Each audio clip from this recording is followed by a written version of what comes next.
So our next presenter is John Sparano, and John is the president of AA Utah. He and his wife's house was recently in Dwell magazine, and he presented at our first PK, and I hope I don't give anything away, but my co-workers and I are drawing 30-degree angles on everything right now. So how does this work?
What I want to talk about today is the Epiphany system, and it's a working methodology that I've been developing and toying with for the last 20 years or so. And I'm going to talk tonight about a little bit about an introduction and its application to our work.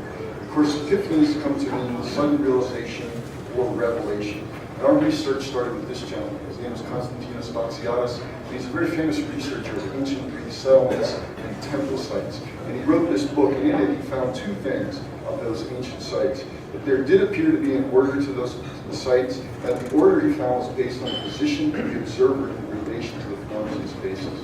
This is the most famous one he studied. This is the Acropolis in Athens. And what we're talking about is that it appears that these buildings are located relatively randomly or organically.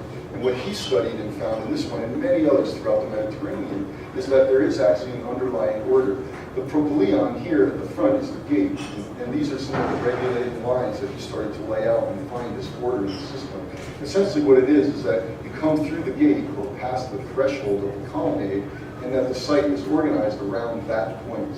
And you'll see here on the slide, another slide here in a second, where each, your field of vision to these buildings is broken down into 30-degree segments with the Parthenon occupying one of those segments and other buildings occupying the other segments. But the point here is that the order of the site is related to that point that a human being will experience the site from.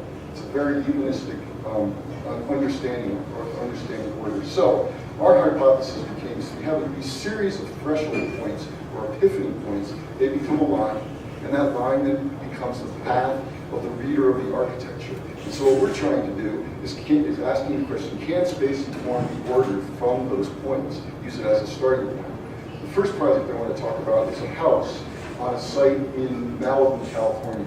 And the first thing that we do in the design process here is trace out the approach to the site. So you come up this road and turn into this long flag lot. Then we pick the seminal or the important or the epiphany points from that path and order the architecture around it. So for this house, for example, point A is when you turn off the main street onto this long flag lot driveway. As you can see, the two legs of the house have this golden section relationship to each other, but from that point that everyone entering the site would pass through. And then you move down the driveway towards the house, and as you get closer, we're ordering other portions of the house. As you get closer, the closer you get, the more detail we're ordering. So here we're ordering things like fenestration, but it's depth from point B, but it's also the width or the azimuth. And again, it's this golden section relationship of the parts. So you continue along the path, getting through the house. Of course, an important point on any path is when you pass through the front door. So that's where we get point D. And again, the elements of the architecture that are within your field of vision are what are ordered around that point. And again, it's in depth and in azimuth according to plan. And this is the house itself. So I guess one of the points I want to make is that in the same way that the Greek temple sites don't have very overt or obvious order, there is, if you look closely or deeply enough, there is an underlying order, just like this house. The next project is a small house in Emigration Canyon, and it's, again, with the design process, what we did is we traced the path up to the house and then chose the important points on that journey.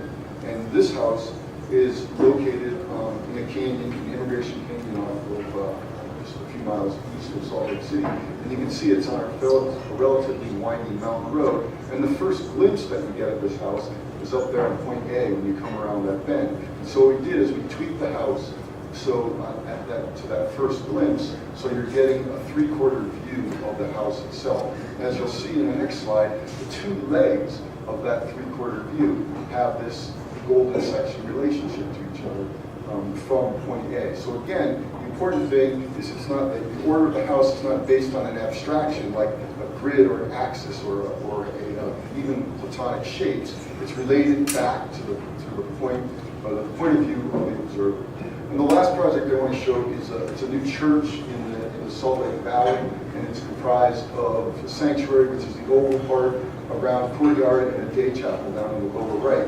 And we traced out multiple approaches to the site in this one. And these are just a few of the points. And I'm not really going to be able to go inside. But if we start with Point A, this is the project here, which is obviously under construction. You can see how we're starting to order the composition of the elements of the church. And what's important here is that the width of the sanctuary, which is on the right, equals half the composition of the entire church complex from this point, from Point A. Now, if we go to Point B, this is entering the site facing west, and that's the day chapel there. So we're getting that what might appear to be an odd or random form of the day chapel is derived actually very logically if you consider that it's Point B, this point of entry to the site that we're taking it from. And Point C is leaving the sanctuary, looking at the day chapel across the courtyard. And we're very excited about this because it's a new development of the application of the system, because we're actually incorporating the canopy that's over your head into the generation of the form that's across the way there. So it's really very three-dimensional. And this is the inside of the day chapel.